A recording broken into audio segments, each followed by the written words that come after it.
오늘 열왕기하 4장 본문을 가지고 다시 살리시려면 왜 죽게 내버려 두시나 라는 제목으로 하나님 말씀 증거하도록 하겠습니다. 하나님은 때로 우리가 이해할 수 없고 받아들이기 힘들고 해결할 수 없는 문제들을 우리의 삶에 주시곤 합니다. 그리고 그런 고난과 어려움 속에서 우리는 방황하죠. 때로 분노하고 때로 자포자기하고 때로 좌절하고 절망합니다. 하나님이 안 계신 것 같고 하나님이 나를 사랑하지 않는 것 같고 하나님이 나를 돌보지 않으신다고 느껴요.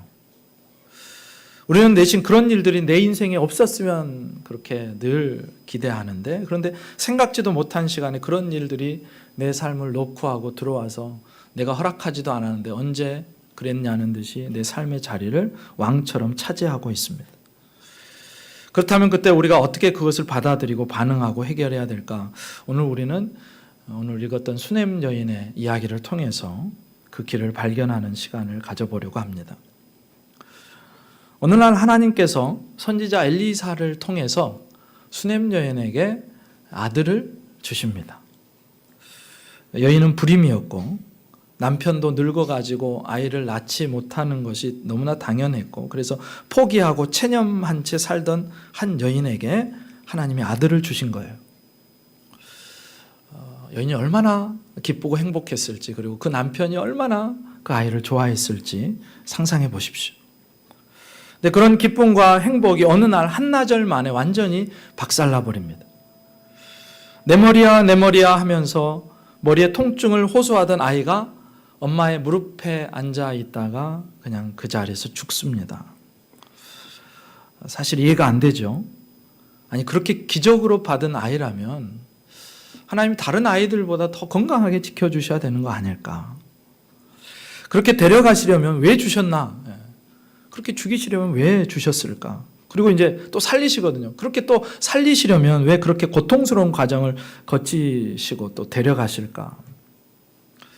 오늘 본문을 살펴보면서 그 의문을 해결해 나가도록 하겠습니다. 오늘 18절부터 20절에 이렇게 나와요.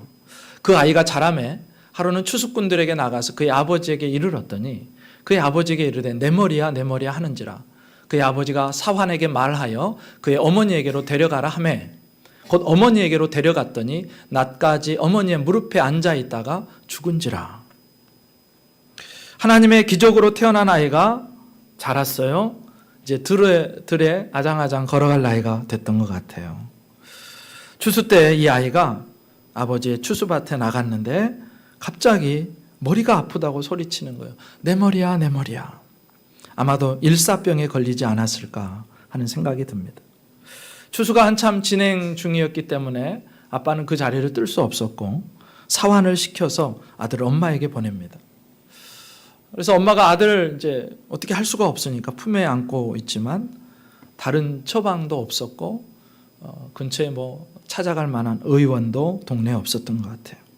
할 수 있는 것이라고는 품에 안고 있는 게 전부였는데 아무런 조치를 받지 못한 그 아이가 결국 엄마의 무릎에서 죽습니다. 아들의 죽음 앞에서 여인이 할 수 있는 것이라고는 아무것도 없었어요.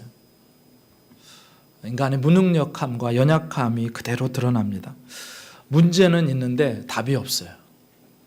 잘못되어 가고 있는 걸 아는데 그걸 해결할 힘도 능력도 없습니다. 너무너무 안타까운 상황이죠. 동시에 우리는 이 장면에서 절망과 슬픔을 보게 돼요.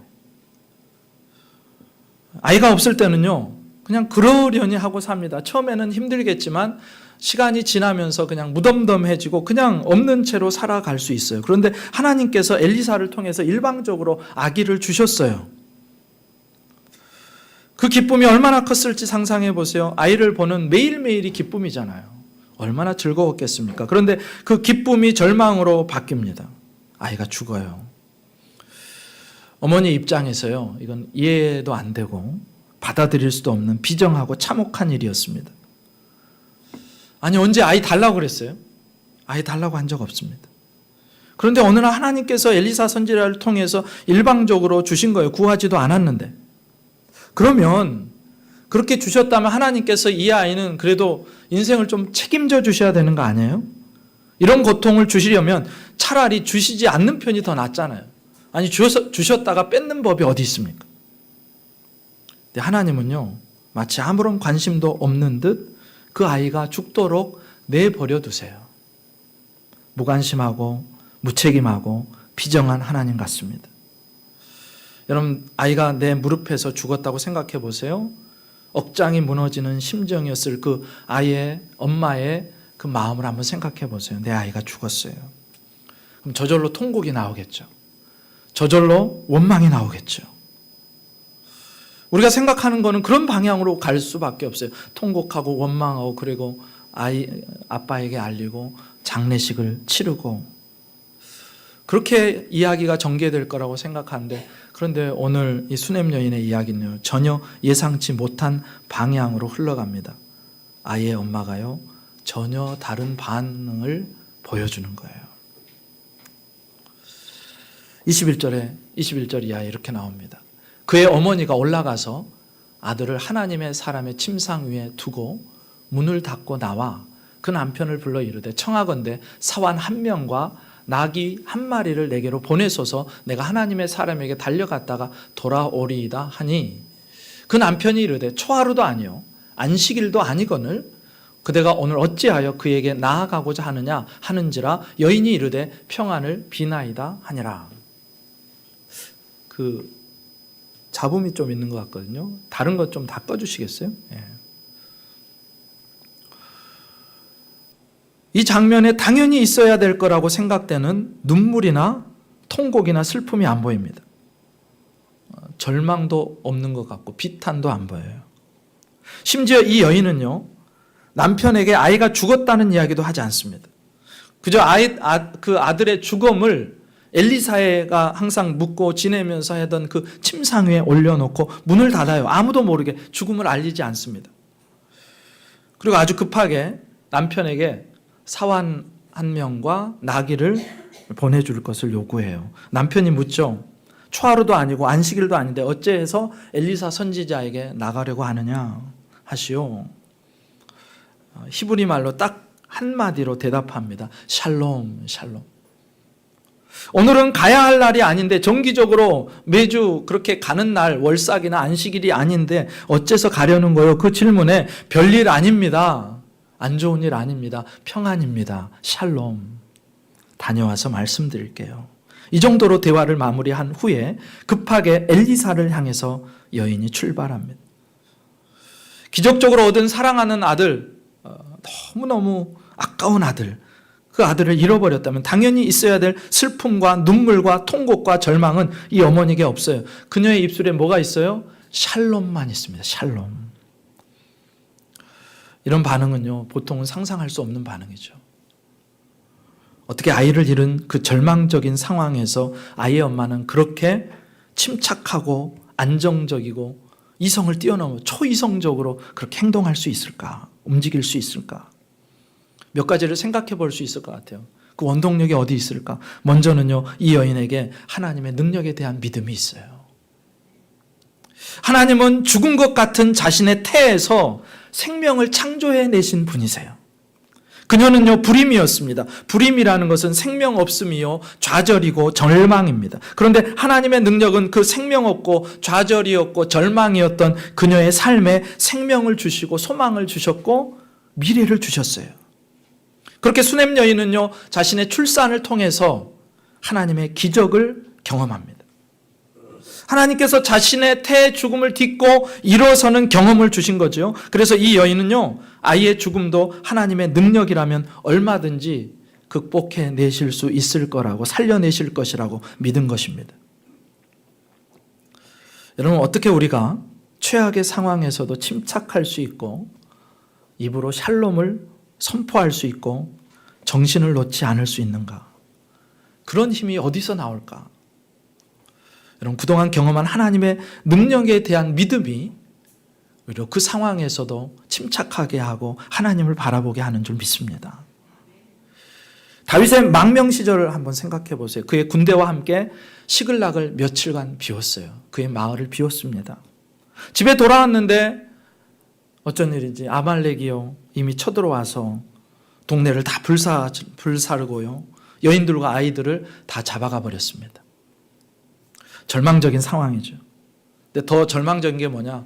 그렇게 처자를 다 잃어버린 다윗의 군사들이요, 얼마나 화가 났던지 그 화살을 누구한테 돌리냐면 바로 자기의 지휘자 다윗에게 돌립니다. 지도자 다윗을 돌로 쳐서 죽이려고 그래요. 여러분, 얼마나 아찔하고 위협적인 순간입니까? 다윗이요, 순간 다급해졌어요.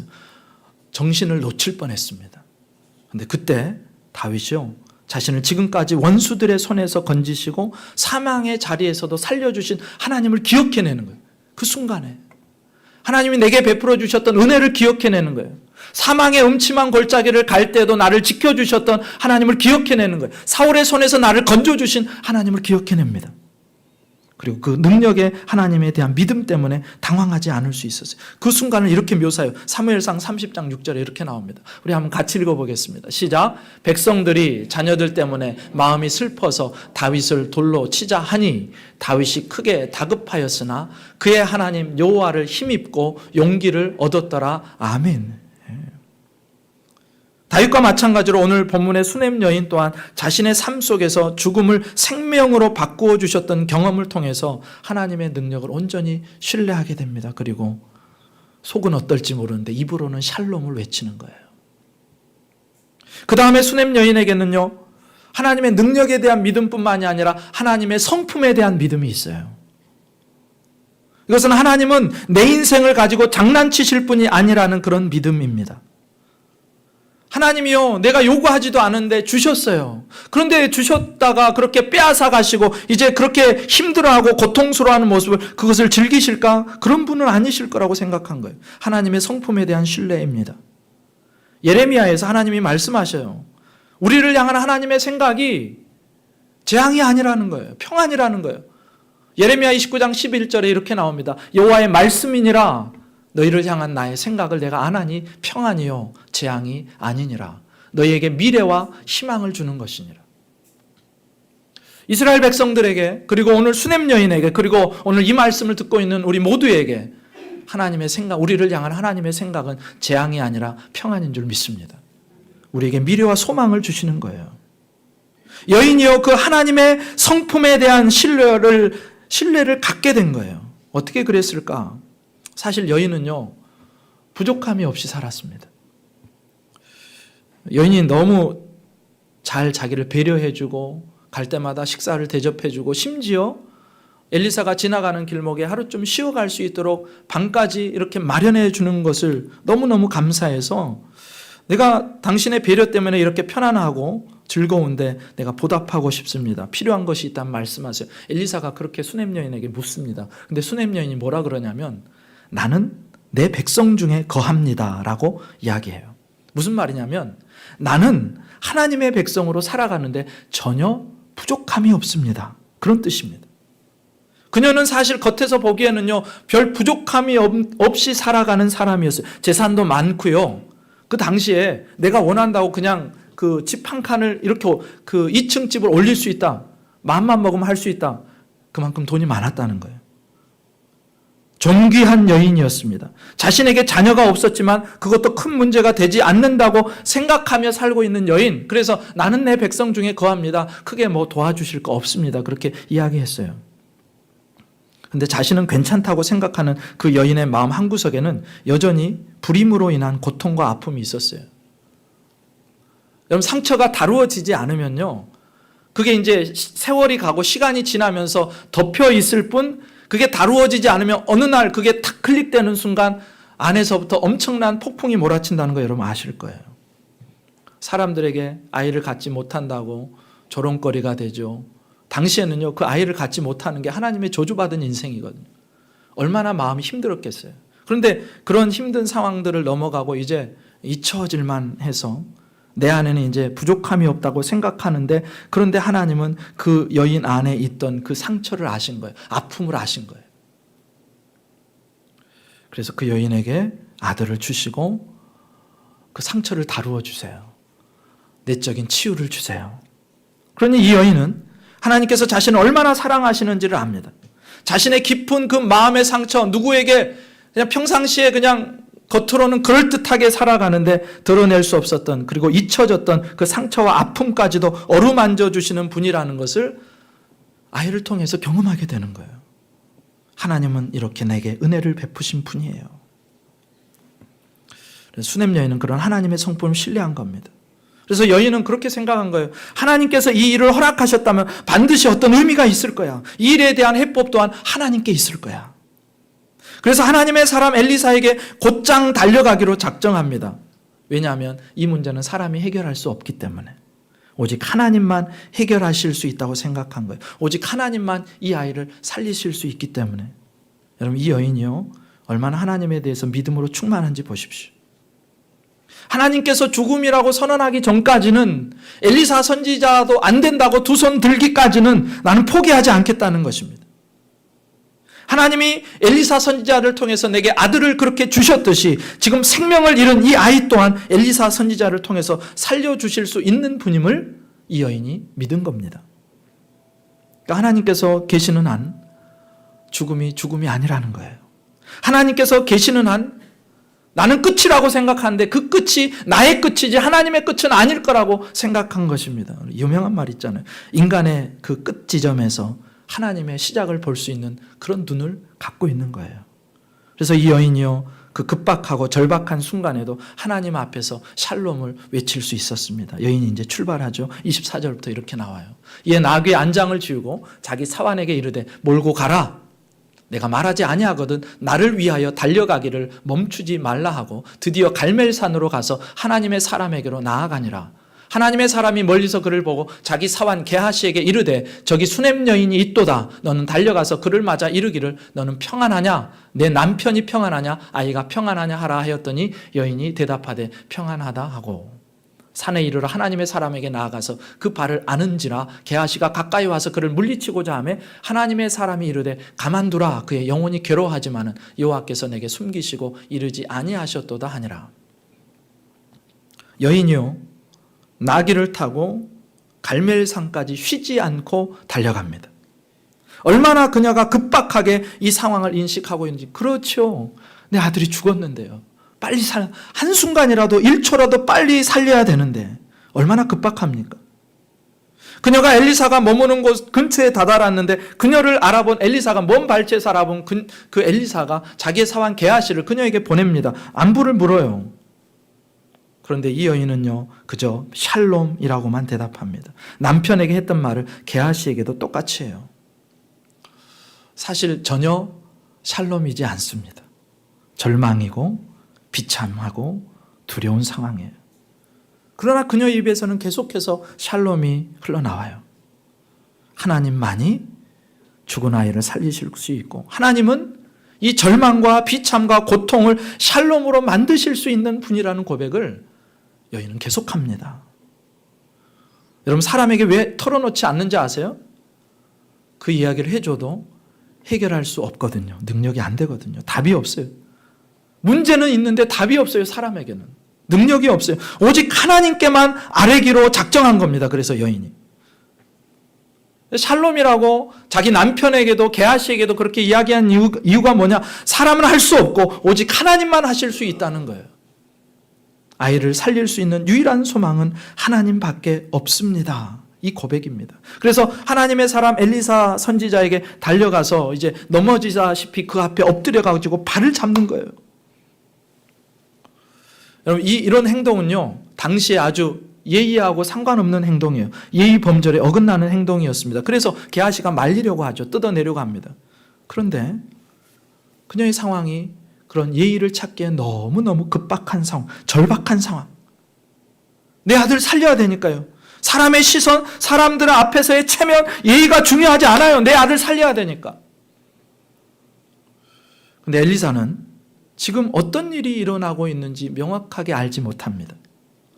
여인의 행동을 보면서 이게 뭔가 아주 심각하고 긴박한 일이 생긴 것 같은데 어떤 일인지는 몰라요. 그러지 않고야 이 여인이 막무가내로 이렇게 행동한 적이 지금까지 단 한 번도 없었기 때문에, 그래서 여인의 행동을 제지하려는 게하시를 말립니다. 놔둬라. 그의 영혼이 괴로워한다. 하나님께서 내게 숨기셨지만 그 영혼이 이 여인이 괴로워한다. 가만 놔둬라. 여러분, 하나님께서 엘리사에게 여인의 일을 알려주지 않으셨어요. 왜냐하면 여인의 입을 통해서 듣게 하기 위해서. 그럼 왜 보통은요, 선지자에게 하나님 미리 보여주시고 알려주세요. 말할 거리를 주세요. 이 여인에게도 그러실 수 있었는데 그럼 왜 엘리사는 지금 어떤 일이 일어나는지 깜깜하고 여인의 입을 통해서 듣게 하시는가? 우리는 이 장면을 통해서 그 위대한 선지자 엘리사도 하나님의 은혜가 아니면 우리가 똑같은 연약한 인생을 깨닫게 하시는 거예요. 하나님께서 가르쳐 주시고 하나님께서 말씀을 넣어 주셔야 그도 말씀할 수 있고 그도 알 수 있는 거지, 어떤 신통력이 있어서 그냥 미래를 보거나 신통력이 있어서 그 여인만 보고 어떤 일이 있는지를 아는 그런 사람이, 그런 존재가 아니라는 거예요. 하나님 없이는 엘리사도 없는 것입니다. 엘리사가 엘리사일 수 있는 이유는 하나님께서 그를 통해서 역사하고 계시기 때문에. 그리고 엘리사의 이런 모습은요, 이 여인에게도 회독제가 됩니다. 사실 여인은 엘리사의 일방적인 선언을 통해서 아이를 얻었어요. 이제 엘리사가 아이의 죽음까지 미리 알고 있고 엘리사를 통해서 아이가 살아난다고 한번 생각해 보세요. 그러면 여인이 착각하지 않겠어요? 그동안은 엘리사를 통해서 하나님을 봐왔는데 이제는 그가 일으킨 기적과 그가 아는 모든 것을 통해서 마치 엘리사를 하나님처럼 볼 수도 있는 겁니다. 여러분, 하나님의 사람은요, 사람이지 하나님이 아니에요. 하나님의 사람이 모든 것을 다 알지 못하고 모든 것을 다 할 수도 없습니다. 그래서 여인의 마음에 늘 품어야 되는 생각이 있습니다. 지금 자신이 엘리사의 발 앞에 엎드려 있지만 엘리사가 아니라 엘리사를 통해서 역사하시는 하나님의 발 앞에 엎드려 있다는 사실을 이 여인은 늘 기억해야 돼요. 내가 참으로 엎드려야 될 분은 오직 하나님 한 분이라는 사실, 그것을 깨달아야 되는 것입니다. 이제 엘리사 앞에 엎드려져 엘리사의 발을 붙들고 있는 이 여인이 28절에서 이렇게 이야기해요. 여인이 이르되 내가 내 주께 아들을 구하더이까, 나를 속이지 말라고 내가 말하지 아니하더이까 하니. 뉘앙스가 불평과 원망처럼 들리는 말을 해요. 아니, 지금까지 샬롬 했는데 왜 엘리사 앞에서는 원망과 불평처럼 들리는 말을 할까? 이런 뜻이잖아요. 언제 내가 아들 달라고 그랬습니까? 그런데 이런 법이 어디 있습니까? 줄 때는 언제고 왜 또 가져가십니까? 여러분, 믿음의 사람은요, 불평도 원망도 하지 않아야 하는 거 아닌가요? 지금까지 샬롬을 외쳤으면 계속해서 샬롬을 해야죠. 물론 여인이요, 믿음이 있어요. 그렇다면 지금 그녀가 하는 이 불평과 원망조의 말을 우리는 어떻게 받아들여야 될까? 여러분, 지금 이 여인은요, 그 누구에게도 자신의 속내를 털어놓은 적이 없죠. 지금까지는. 자신의 남편에게도, 나귀를 모는 사환에게도, 그리고 심지어 엘리사의 사환 게하시에게도 아무런 얘기하지 않았습니다. 사람에게 아무런 이야기 하지 않았습니다. 대신에 엘리사 앞에 와서 자기의 속 이야기를 꺼내는 거예요. 그것은요, 엘리사에게 자기의 속마음을 드러낸 게 아니고 엘리사를 통해서 역사하시는 하나님께 자기의 속을 드러낸 것입니다. 여러분, 그거 아십니까? 내가 만약 다른 사람에게 나의 답답함과 억울함과 불평을 토로하기 시작하면 그게 불평이 되지만, 하나님께 나의 서운함과 불평을 꺼내놓으면 그게 기도가 된다는 사실. 여러분, 왜 여인이 남편에게 이야기하지 않습니까? 왜 여인이 다른 사람에게 이야기하지 않을까요? 남편에게는요, 아이의 죽음에 대한 답이 없어요. 능력도 없어요. 답이 없는 사람에게 감당하지 못할 이야기를 하면 그 사람도 같이 불평하고 원망하고 그러다가 자폭하게 되어 있습니다. 죽음이라는 문제에 대한 답을 낼 수 없기 때문에. 그러나 하나님께는 그렇게 해도 돼요. 여러분, 하나님 앞에서 우리가 기도할 때 미사역으로 내 기도를 치장하고 애써 지금 상황이 괜찮은 척하지 않아도 됩니다. 하나님 앞에서 거짓말하지 않아도 돼요. 애써 샬롬을 외치지 않아도 됩니다. 하나님 앞에는요, 있는 그대로를 드러내는 것입니다.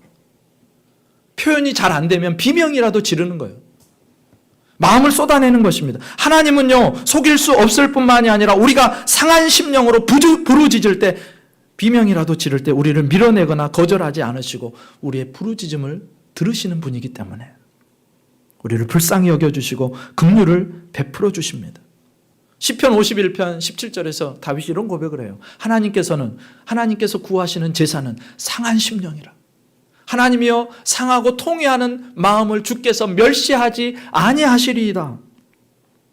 하나님, 내가 언제 아들을 구했습니까? 하나님 왜 주셔가지고 또 데려가십니까? 하나님, 이 상황을 제가 어떻게 받아들여야 됩니까? 주신 분이 하나님이시니 하나님이 책임져 주세요. 하나님 살려주세요. 이런 고백이 이 여인의 처절한 절규 속에 숨어있는 마음일 겁니다.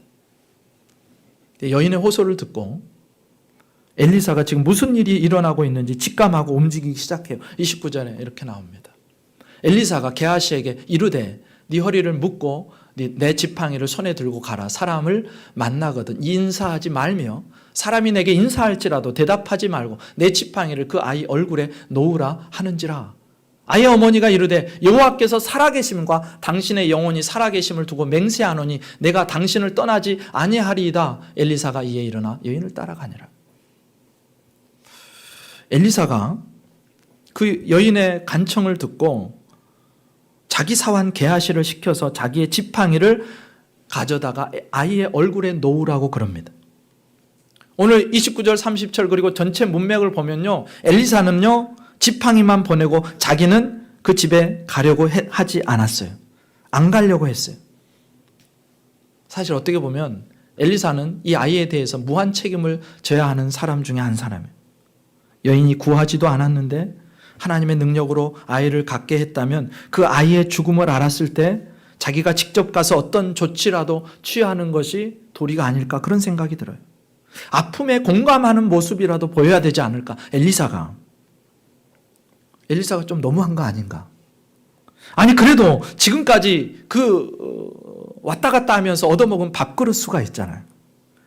지금 여인의 타들어가는 마음을 보면서도 사환에게 지팡이 하나 보내고 그것으로 내일이 끝난 것처럼 하는 게 말이 되냐는 것입니다.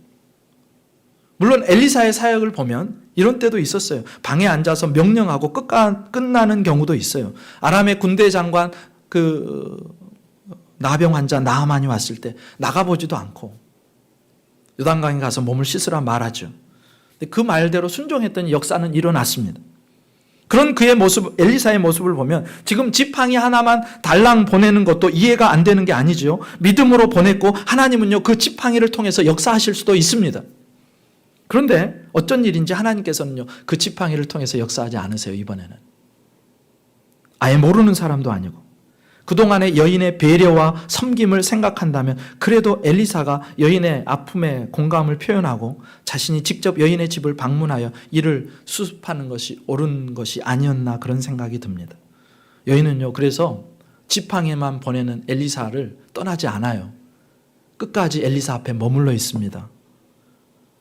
나하고 같이 가자는 거예요.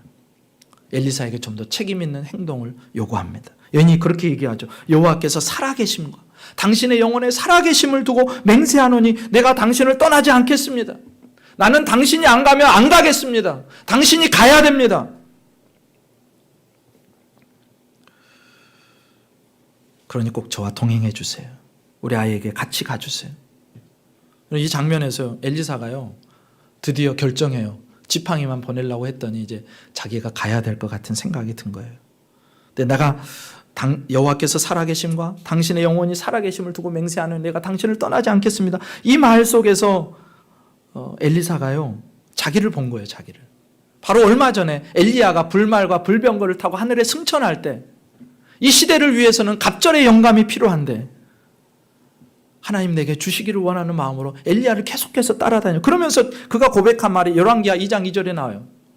뒷부분에 보면 이렇게 나옵니다. 엘리사가 이르되, 중간 부분에 보세요. 여호와께서 살아계심과 당신의 영혼이 살아있음을 두고 맹세하노니 내가 당신을 떠나지 아니하겠나이다. 여인이 똑같은 말을 하는 거예요. 여인이. 자기가 이 시대를 향한 그 간절한 마음을 품고 엘리야에게 했던 그 말을 자기의 자식을 향한 간절한 마음을 품고 이 여인이 엘리사에게 하고 있는 겁니다. 그래서 엘리사가 같이 동행하기로 같이 따라 나서는 겁니다. 근데 먼저 출발한 게하시가요 여인의 집에 도착해서 엘리사의 명령을 따라서 지팡이를 아예 얼굴에 놓는데 31절에 이렇게 나와요. 게하시가 그들보다 앞서 가서 지팡이를 그 아이의 얼굴에 놓았으나 소리도 없고 듣지도 아니하는지라 돌아와서 엘리사를 맞아 그에게 말하여 아이가 깨지 아니하였나이다 하니라. 엘리사의 지팡이를 놓았지만 아이에게는 아무런 일도 일어나지 않습니다. 하나님은 때로 지팡이를 통해서 역사하시기도 하죠. 아론이요 자신의 지팡이를 애굽 왕 바로 앞에 던졌을 때 그 지팡이가 뱀이 되고요. 그 애굽의 술사들이 만든 그 뱀들을 다 삼켜버리는 일이 있었습니다. 모세가 그 지팡이를 들고 홍해를 가리켰을 때 그 홍해가 갈라지는 역사가 일어나요. 하나님께서는요 엘리사의 지팡이를 통해서도 그런 놀라운 이적을 베푸실 수 있었습니다. 그런데 게하시가 아무리 지팡이를 그 아이의 얼굴에 놓아도 아이는 꿈쩍도 하지 않는 거예요. 지팡이가 특별한 게 아니고요. 그 지팡이를 사용하시는 하나님이 놀라우신 분이기 때문에 그렇습니다. 그 지팡이를 든 하나님의 사람을 사용하시는 하나님이 크신 분이지 그 지팡이는 지팡이일 뿐이라는 거예요. 지팡이가 아니라 지팡이를 사용하신 하나님께 능력이 있는 겁니다. 그러니까 지금 이 상황에서 하나님께서는 엘리사의 지팡이를 사용하고 있지 않으신 거예요. 하나님은 지팡이가 아닌 다른 방법으로 이 아이를 살리시기를 원했던 겁니다. 그러니까 때로 하나님의 사람, 믿음의 사람도요, 그 사람의 믿음도요, 하나님의 뜻과 일치하지 않을 때는 전혀 효력이 없습니다. 엘리사는 믿음으로 지팡이를 먼저 보냈겠죠. 그런데 아무런 일이 안 일어나요. 믿음이 제대로 작동하지 않습니다.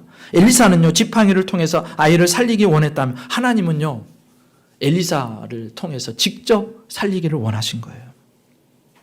사실 엘리사가 이 아이의 소식을 듣고 지팡이를 보냈을 때 엘리사에게도 믿음이 있었을 겁니다. 하나님께서 이 지팡이를 통해서 아이를 살리실 수 있다. 아이를 살리실 것이다. 그런데 믿음이 통하지 않았어요. 그 지팡이가 역사하지 않아요. 왜 그렇습니까? 하나님의 뜻은 지팡이를 통해서 일으키는 것이 아니고 엘리사가 직접 가서 그 영혼을 위해서 기도하고 씨름하고 하나님 앞에 몸부림치는 그 과정을 통해서 하나님이 아이를 살려내고 싶으셨기 때문에. 어떤 사람들이 이 장면을 보면서 몇 가지 제안을 합니다. 게하시가 엘리사의 명을 받고 가는 도중에 명을 어기고 다른 사람과 인사해서 그 지팡이의 효력이 안 나타났다. 혹은 게하시의 믿음이 없어서 그 지팡이의 효력이 안 나타났다. 게하시를 비난하는 사람도 있고요. 지팡이를 보낸 후에 엘리사가 여인과 동행하기로 결정하는 순간 지팡이를 통해서 살리시려는 계획이 철회되었다. 그런 이야기를 하기도 합니다. 학자들이. 근데 정확한 증거는 없어요. 근데 본문이 보여주는 정확한 것은 뭐냐? 하나님은 이 사건에서 지팡이를 사용하지 않고 엘리사를 직접 사용하고 계시다는 겁니다. 그러니까 때로는 선지자도요, 하나님의 뜻을 제대로 분별하지 못할 때가 있고요.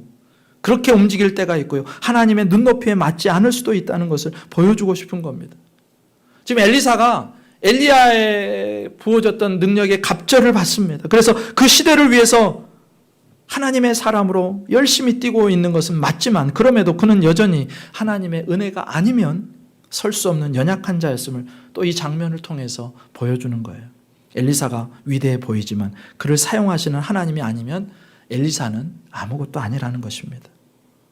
하나님이 은혜와 불쌍히 여겨주지 않으면 엘리사 그도 한낱 인간일 뿐이라는 거예요. 오늘 본문은요, 계속해서 그 엘리사의 연약함을 계속해서 드러내는 것 같아요. 그래서 어쨌든 엘리사의 지팡이를 통해서는 아무런 일도 일어나지 않았고 드디어 엘리사가 아이가 눕혀져 있는 방으로 들어가서 도착합니다. 그 후에 이렇게 나와요. 32절부터 이렇게 나옵니다. 엘리사가 집에 들어가 보니 아이가 죽었는데 자기의 침상에 눕혔는지라.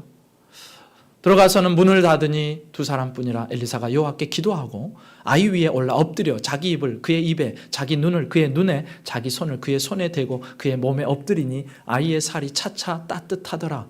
엘리사가 내려서 집 안에서 한번 이리저리 다니고 다시 아이 위에 올라 엎드리니 아이가 7번 재채기 하고 눈을 뜨는지라.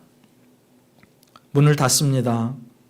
아까 그랬죠. 여인도 문을 닫았고 엘리사도 문을 닫습니다. 사람이 아니라 오직 하나님께만 집중하겠다는 거예요. 하나님의 간섭과 하나님의 역사를 소망하는 몸짓. 이 자리에 하나님이 함께 해주세요. 그 몸짓이며. 그리고 기도하죠. 죽음이라는 그 인간적인 절망과 불가능 앞에서 엘리사가요, 하나님을 찾습니다. 사실 이것도 모험이에요, 모험. 죽은 자를 일으키는 건 모험입니다. 이 기도한다는 말이요, 하나님께 간곡히 호소한다 혹은 하나님께 통회하다, 그런 뜻을 가지고 있어요. 위대한 선지자 엘리사가 얼마나 간곡하게, 얼마나 전심으로, 얼마나 하나님을 의지하며 기도하는지를 보셔야 돼요. 물론 기도에 있어서 인간의 열심과 진심과 최선이 전부는 아니에요. 그럼에도 불구하고 하나님의 은혜를 구하는 자는 엘리사와 같은 모습이어야 합니다. 내 최선을 다하는 거예요. 하나님, 이 일은 하나님밖에는 하실 분이 없습니다. 이 일은 제 능력 밖의 일입니다. 저는 무능합니다. 하나님만이 이 죽은 아이를 살려내실 수 있습니다.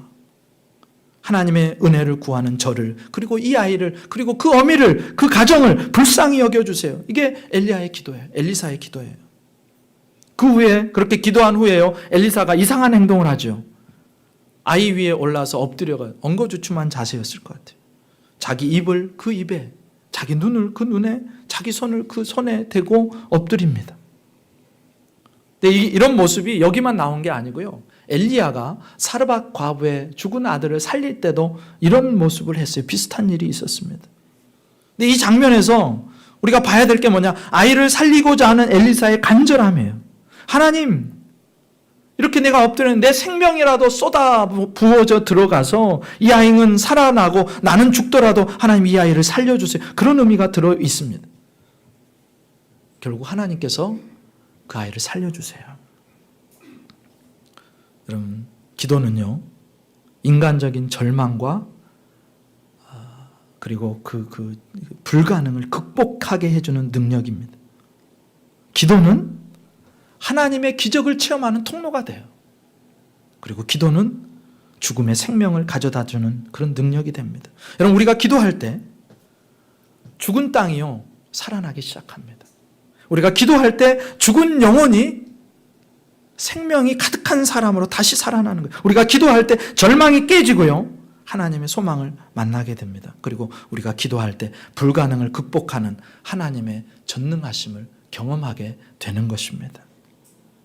하나님께서는요, 이 여인의 믿음과 엘리사의 기도를 통해서 죽은 아이를 살려내세요. 저녁 기도회가 계속되고 있는데 저녁 기도회를 통해서 이런 은혜와 이런 역사가 있기를 축복합니다. 다 나오세요. 그리고 기도하세요. 기도가 능력이 될 줄 믿습니다. 우리가 이제 첫 번째 했던 질문으로 돌아가 봐요. 선물로 주셨는데 왜 데려가실까? 왜 죽이실까? 다시 살리실 거면 왜 죽이실까? 왜 그렇게 고통스러운 순간을 허락하시는가? 오늘 첫 번째 나누고 싶은 메시지는 이겁니다. 그 고난을 통해서, 그 고통을 통해서 인간의 현 주소를 알게 하세요. 오늘 수넴 여인을 생각해 보세요. 눈에 넣어도 안 아픈 아들, 내 생명을 주어서라도 살리고 싶은 아들, 세상 어느 것보다 귀한 아들인데 그 아들이 죽어가는데도 아무것도 못하잖아요. 아무것도 못해요. 인간의 무능력, 인간의 연약함을 그대로 적나라하게 보여줍니다. 죽음이라는 실제 앞에서 한없이 약해진 나를 발견하는 거예요. 엘리사도 마찬가지입니다. 하나님의 선지자예요. 그런데 여인이 무슨 이유로 평상시에 예절을 어기면서까지 자기의 발 앞에 엎드려져 붙들고 있는지를 몰라요. 선지자도 몰라요. 하나님이 안 가르쳐 주시니 몰라요. 자신의 사환 게하시를 통해서 막대기를, 지팡이를 보냈는데 아무런 일도 안 일어나요. 엘리사의 오판이건 아니면 게하신의 불신이나 불충이건 그것도 아니면 하나님의 뜻이건 엘리사의 막대기는 아무런 역할도 하지 못합니다. 결국 엘리사도 하나님께서 역사하지 않으면 아무것도 할 수 없는 지팡이, 막대기 같은 인생을 깨닫게 해주세요. 사랑하는 여러분, 인간은요, 그 고난 앞에서, 불가능 앞에서 자기의 현 주소를 깨닫습니다. 내가 얼마나 약한지, 내가 얼마나 무능한지, 내가 얼마나 하나님의 은혜가 없이는 자꾸 초라해질 수 있는지를 그 고난 앞에서 분명하게 깨닫게 되는 겁니다. 그런데 이런 현 주소만 있는 게 아니에요. 우리가 방금 살펴본 것이 인간의 불가능성과 무능함이었다면 또 다른 인간의 주소가 있어요. 가능성. 그럼 그 가능성이란 게 뭐냐? 인간 스스로는 아무것도 아니지만 그가 자신의 연약함을 발견하고 하나님께 나아갈 때 그는 놀라운 은혜를 경험하게 되는 그 가능성이 있는 존재라는 겁니다. 여러분, 여인이 하나님께 달려나갔을 때 어떤 일이 일어납니까? 아이가 죽었으면요, 통곡하고 눈물 흘리고 원망하고 불평하고 평안이 없어야 되는데 그녀의 입에서 나오는 단어가 샬롬입니다. 연약한 인간이 하나님을 신뢰할 때 상황과 환경에 따라 움직이지 않고요, 그 상황을 초월하는 하늘의 평강을 선포할 수 있는 거예요. 엘리사도 마찬가지죠. 그가 그 아이의 죽음 앞에서 하나님 앞에서 전심으로 기도하잖아요. 나무 막대기와 똑같은 그 인간이 하나님을 의지할 때 기적의 통로가 됩니다. 여러분, 하나님을 떠나서 인간은 그야말로 무능력하고 연약하고 죄인인데 하나님 안에서는 환경을 초월할 수 있고 기적을 만들어낼 수 있고 강하고 담대한 것이 인간이라는 점이에요. 이 고난을 통해서, 죽음을 통해서 인간은요, 자기 현 주소를 발견하게 됩니다. 고난이 없으면 좋을 것 같은데 그 고난 때문에 인간은 겸손해지는 거예요. 나를 알게 되기 때문에. 여러분, 죄인은요 결코 겸손하지 않습니다. 고난을 모르는 죄인은요 늘 하나님께로부터 독립하려고 해요. 스스로 충분히 할 수 있다고 생각합니다. 그래서 스스로 하나님의 자리에 앉아서 왕노릇하는 겁니다. 고난이 없으면 인간됨을 잃어버려요. 그나마 고난 때문에 겸손해지고요, 그나마 고난 때문에 다른 일을 보게 되고, 그나마 고난 때문에 하나님을 인정하게 되고, 그 고난 때문에 하나님께 달려나가게 되는 거예요. 두 번째로, 하나님께서는 왜 선물로 주신 아이가 죽도록 허락하시고 아이를 살리시는가? 왜 그런 고통스러운 과정을 허락하시는가? 그 고난을 통해서 기도를 배우게 하시는 겁니다. 여러분, 수낸 여인은요 하나님의 역사하심을 기대하고 하나님의 사람의 발 앞에 엎드려요. 하나님 앞에 엎드린 겁니다. 아이의 죽음을 앞에 두고 하나님의 발 앞에 엎드려요. 고난 속에서 하나님은요 우리가 하나님의 발 앞에 엎드려야 살 수 있는 존재임을 깨닫게 하세요. 하나님 앞에 엎드릴 때요, 우리의 불가능과 우리의 무능함과 우리의 답없음에 대한 답을 얻게 됩니다. 인간의 절망과 한숨과 비명을 소망과 기쁨과 찬송으로 바꾸시는 하나님을 그 안에서 만나게 되는 거예요. 우리는 하나님의 발 앞에 엎드려야 살 수 있는 존재라. 고난이 주는 유익입니다. 그렇게 엎드릴 때 하나님의 역사, 하나님의 기적을 경험하고, 그렇게 엎드릴 때 하나님의 은혜와 긍휼을 맛보게 되는 거예요. 마지막으로, 왜 하나님은 죽음과 같은 고통을 주시고 절망의 고난을 통과하게 하시는가? 그 고난을 통해 하나님의 전능하심과 사랑을 경험하고 하나님의 하나님 되심을 알게 되기 때문입니다. 여러분, 하나님의 기적을 통해서 우리는 하나님을 알 수 있어요. 하나님의 성품을 경험하게 됩니다. 하나님의 하나님 되심, 하나님의 전능하심, 하나님의 사랑과 은혜를 경험해요. 죽은 아들이 살아나는 것을 경험합니다. 그 과정 속에서 내가 섬기는 하나님이 얼마나 귀한 분이요, 얼마나 놀라운 분인지를 알게 되는 거예요. 그리고 그 과정을 통해서 우리의 믿음이 견고해지고 단련되어지고 우리의 영혼은 끊임없이 하나님을 바라보게 되는 것입니다. 물론 그렇다고 해서 고난 가운데 있는 우리 자신이 하나님의 뜻을 완벽하게 파악할 수 있는 건 아닙니다. 왜 하필 그 순간에? 왜 하필 이 순간에? 왜 하필 나에게? 아니, 빼앗으실 거면 주시지를 말든지, 주실 거면 또 왜 빼앗으시는가? 우리도 잘 몰라요. 그때는 잘 몰라요. 고난의 그 터널 속에 있을 때는, 한참 있을 때는 잘 몰라요. 그런데 나중에 깨닫게 되는 때가 있어요. 그때 그 시련과 고통이 내게 꼭 필요한 고난이었음을 나중에 깨닫게 됩니다. 내게 보약과도 같았음을 나중에 고백하게 되는 거예요. 그래서 우리는 어떤 순간에도 그 하나님을 바라보고 하나님을 사랑하고 의뢰하고 그 발 앞에 엎드려서 하나님과 함께 해야 하는 것입니다. 저와 여러분이 그렇게 하나님께 시선을 두고 하나님과 동행하며 하나님의 발 앞에 엎드려 사는 그 삶을 살아감으로써 고난 속에서도 하나님을 만나고 하나님의 기적과 은혜를 경험할 수 있기를 주님의 이름으로 축복합니다.